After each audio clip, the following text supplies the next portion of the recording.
Good morning, students. This is your English literature book where some wonderful stories and poems are there. We are going to read the stories and you are going to practice reading so that it will improve your reading skills. So, let's start our first story, Little Red Riding Hood. Once upon a time, there was a little girl who lived in a village near a forest. Whenever she went out, she wore a red riding cloak with a hood. Riding cloak is a costume that is worn over the shoulders without sleeves.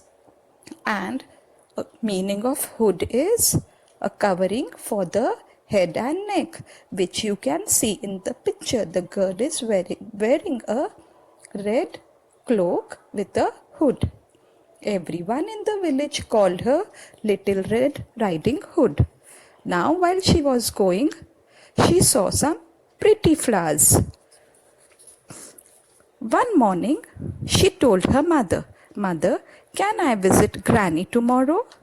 Mother said, "Of course you can. You can also take some cake for her."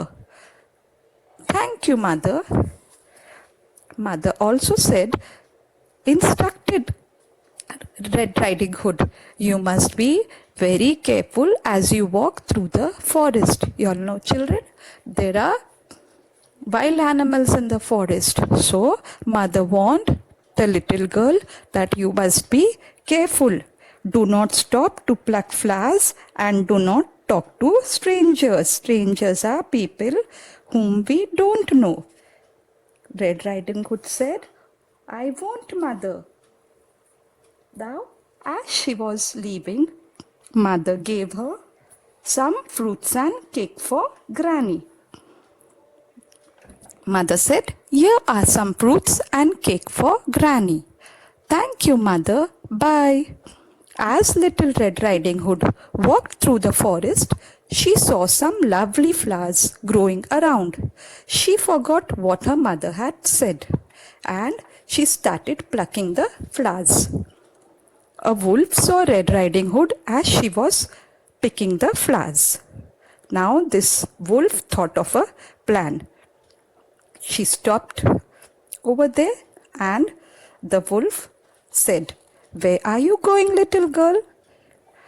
She said, "I am going to visit Granny. She lives at the edge of the forest. I must hurry now, Mr. Wolf." "Bye, little girl."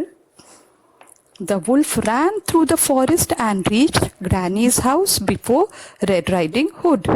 He knocked softly at the door. As soon as Granny answered the door means opened the door, the wolf got in and locked her up in the cupboard. He then dressed himself in Granny's clothes and jumped into the bed. He pulled the covers over his body. Covers its bed sheet.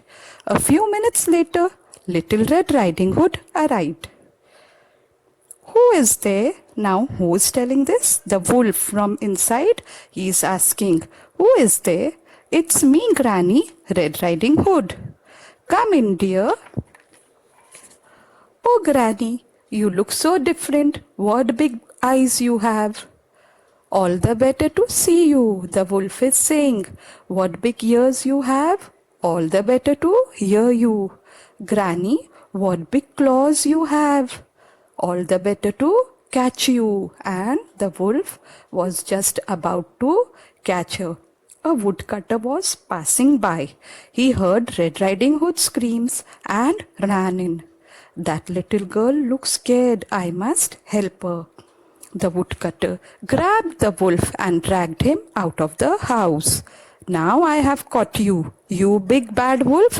I will leave you in a place where you will not be able to harm anybody." Red Riding Hood thanked the woodcutter and let Granny out of the cupboard. "Help, help, somebody let me out of here." Granny was locked in the cupboard. Little Red Riding Hood opened the cupboard. "Oh, Granny, I was so scared. Thank goodness the kind woodcutter saved me. I will never stop in the forest alone."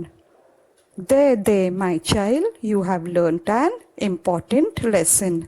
So, what lesson you learn from this story, children? That whatever our parents, elders instruct us, we must follow their advice. Now, here are words which we came across the story. Riding cloak, I explained y'all, a type of coat without sleeves, worn over the shoulders when going outdoors. Hood, a covering for the head and neck with an opening for the face. Answered the door, opened the door.